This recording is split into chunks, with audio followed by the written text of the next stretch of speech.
Hi, good afternoon, everyone. This is Cynthia coming back to you again to document my journey with the Reshape Gastric Balloon. This is actually take 3 on this video because the first one I ran out of space on my phone, and then the second one I just tried to record on my iPod Touch a few minutes ago that won't load. So I will try again. I'll take that as a sign that my background noise and the length of the video was just not acceptable.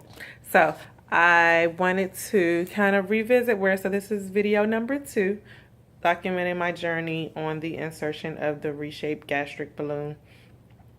I was actually reminded last week on a comment from a video how the procedure went, which I was originally scheduled for August 3rd. So that reminded me of even my attempt to vlog. So thank you so much, Kyra, for that jolting to get me back on track. And I'll just update you guys for where I am. So as I said in the initial video, I was scheduled for the procedure on August 3rd. And my pre-op appointment was done on July 26th, which was a Tuesday, and I was leaving to go out of town that Wednesday. I was just excited. I felt like it was a formality, and when I went and met with the anesthesiologist, he had some concern about my tongue and that it was blocking my throat, I guess because it blocks the uvula or something to that effect. I don't know. It was all kind of just over my head at the time because even as they were going in circles, I felt like I didn't understand. Like, what are you saying? So it was just, something I had set for. I was fully prepared to come back off of vacation and start my soft and liquid diet and be ready to go. And then I found out that they wanted to delay it in order for me to be tested for sleep apnea, and if it was determined that I did have it, to get on the CPAP machine, which is the breathing machine that you sleep with at night when you have sleep apnea, in order to ensure the levels of oxygen that I currently had were appropriate. And they just, I think in general, and they made it very clear, there wasn't any major concern so much as, they do tend to, the ultimate goal is to keep the patient safe. And, I think my observation is that, with this procedure being so newly approved, I think most doctors, and at least my doctor is, really hesitant on doing anything that could potentially impact the success of the procedure. So as I said, I was so defeated at that point, so that was why I didn't even think to do a follow-up video. But it turned out to be a blessing because in getting tested and getting the machine, etc., I, of course, became researching like I do everything. And I found out that, sufferings from the sleep apnea has probably been the cause of a lot of the issues that I have been suffering through and that had gotten progressively worse over the last couple years.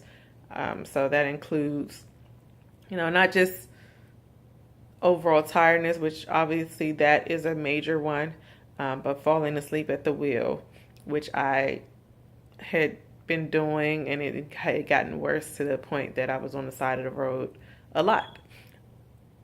Also, sorry, I dazed out for a second. I just ate. Also, the just sleeping, having a full night's sleep, but waking up and still feeling extremely tired. So, you're feeling so tired all day. You're taking naps during the day. And also that fatigue contributing to you gaining weight, but you being so tired that you don't have the energy to really put in the work to get rid of it. So that really impacted me mentally the most. When I read that, I kind of had a little emotional breakdown because I felt, that described me perfectly, because I'm someone that had been extremely active, extremely, involved, engaged, always into sports, coaching sports, working with my son. I'm a major soccer mom. I'm very active on the field. And, to be in a place where I just really don't have the energy to put in the work was mentally defeating, because this has been something that's been the most important thing to me for the past couple years, to lose this weight. and, you know, just not having the energy to do. So I do receive it as a blessing. You guys, I won't go into too much detail. I'm going to try to start making these shorter. But, you know, if you, because the last and final thing that really spoke to me was the impact and the contribution to anxiety and depression, which I had started suffering from, that had gotten so bad, and I'm just taking, you know, this pill on top of this pill, and really may have been due to my sleeping issues and something that could be resolved. So I do take that pause and diagnosis as a blessing, and I'm currently on my machine. You know, I do feel, you know, a little better. It's not like my energy level is now through the roof, because I was only diagnosed with mild sleep apnea, but just knowing that it's probably due to another factor will probably help when I'm mentally addressing or faced with things, you know, related to eating, etc. So since then, I've now been on the machine. I've now rescheduled my procedure for this coming Wednesday. So today is Saturday, August 20th, and my procedure is scheduled for Wednesday, August 23rd. And I'm really excited. I've done my pre-op appointment. Just wanted to cover a few things. I don't want to make this too long, but I think a lot of people may want some information and just to compare against, because when I watch another person's videos and just looking at the medications and things they receive, maybe information on a pre-op and post-op diet. So I thought that was pretty helpful to compare against. So I did want to touch on my experience as well. And just a little about me. So I'm 36 years old currently. I weigh anywhere between 215 and 222. My weight really fluctuates a lot because of water weight and probably salt. So, you know, it can be anywhere in that range on any given day. And my height is 5'6.5". So I think my BMI right now is probably 35, 36. And I'm looking to lose ideally 50 pounds. I know that's kind of a stretch. If I can at least lose 40, I would be happy. My goal weight is 150, though I don't know how much of a true goal that is. If I can just get back in the 170 range, I can really see where I'm comfortable or where I'd like to go from there. And then a lot of that will be, you know, the work that I put in the gym from there and how I want to shape my body. So I just really, if I could lose, you know, the 40 or so pounds, that will really be helpful. So as I said, some of the medications, they give you something for reducing the acid, because, you know, you have a balloon in your stomach. You know, you want to reduce the acid as much as possible that's there. Obviously, the stomach has a lot of acid naturally present. So that's something that I believe you have to take the entire time while the balloon is inserted. Also, something for antispasmodic, which I believe that's what I need to take in the morning. I'm sorry, it's rolling all together. And how it looks on the paper is different from how they were explained, so I'm trying to reconcile the two. But I know I'll have a nausea patch. I know I'll be taking something for nausea after for a couple days, because I think nausea is probably the most common symptom and issue that people suffer with, that I'm probably the most afraid of, because I'm not easily nauseated. So when I am, I just really despise the feeling. It's that and vomiting. So I'll make sure I'm definitely taking those pills as directed, or, you know, erring on the safe side. And also something for anxiety before and after the procedure. And something for pain, I guess, you know, from the balloon just being inserted, and, you know, before your body is fully adjusted.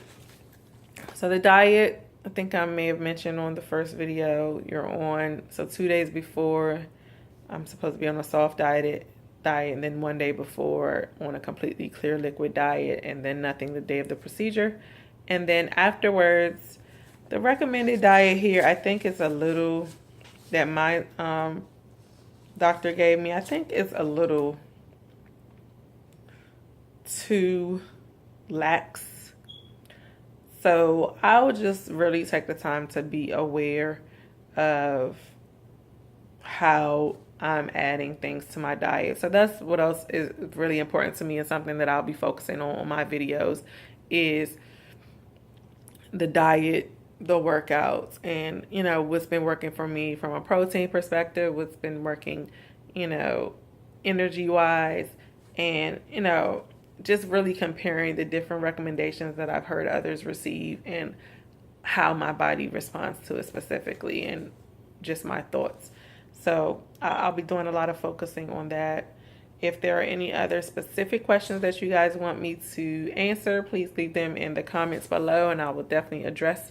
I'm a huge question person, so I've likely already asked those questions and gotten answers.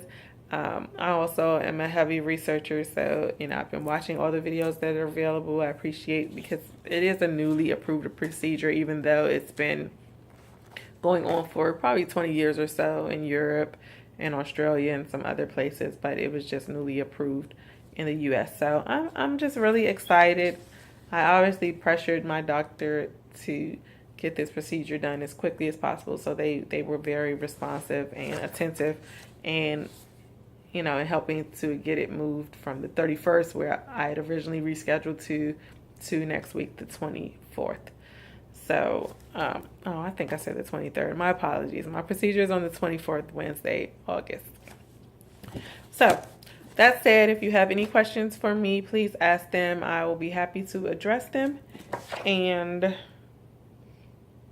if you think, you're experiencing some of the same symptoms when it comes to sleep apnea, please look it up, look into it. If you're considering any kind of weight loss surgery, obviously the surgeries and, any weight loss procedures, are expected to help improve the symptoms or get rid of sleep apnea altogether. But just having an understanding of the impact that it's been having on me personally, really helped to alleviate a lot of the depression and just the emotional aspect of what has been weighing on me for a long time with, dealing with this additional weight. Let's see. Again, the doctor that I'm using, his name is Dr. Farbood. As I said before, I can't say enough good things about them, at least, before the procedure. But, as of right now, him and his staff, they're really awesome. I know this is backwards, I apologize, but this is Advanced Gastroenterology and Hepatology of Greater Washington. They're located in Tyson's Corner, Virginia, but he also works out of Providence Hospital. And they just are very attentive, and I really love their energy and support that they've given me thus far, and responsiveness. Let's see if I had anything else that I wanted to talk about. I would definitely recommend for those considering just to continue to research online. Obviously, the information that's available is still minimal as the procedure becomes more widespread. But, vlogs like this, I hope, can be helpful to those considering or already along the process. I know that Reshape itself has forums that they have online that are for members only. So those that have already gotten it, and I press my doctors out all the time to get access. And, because I did find that those sections helpful, and the more information you can have beforehand, the better chances of being successful each patient should be. But so far I've been unsuccessful, but I should have access to the forums beginning next Wednesday. So whatever information I have is now information that you have. So I appreciate you guys following me and my journey, and look forward to sharing again on Wednesday. Thank you.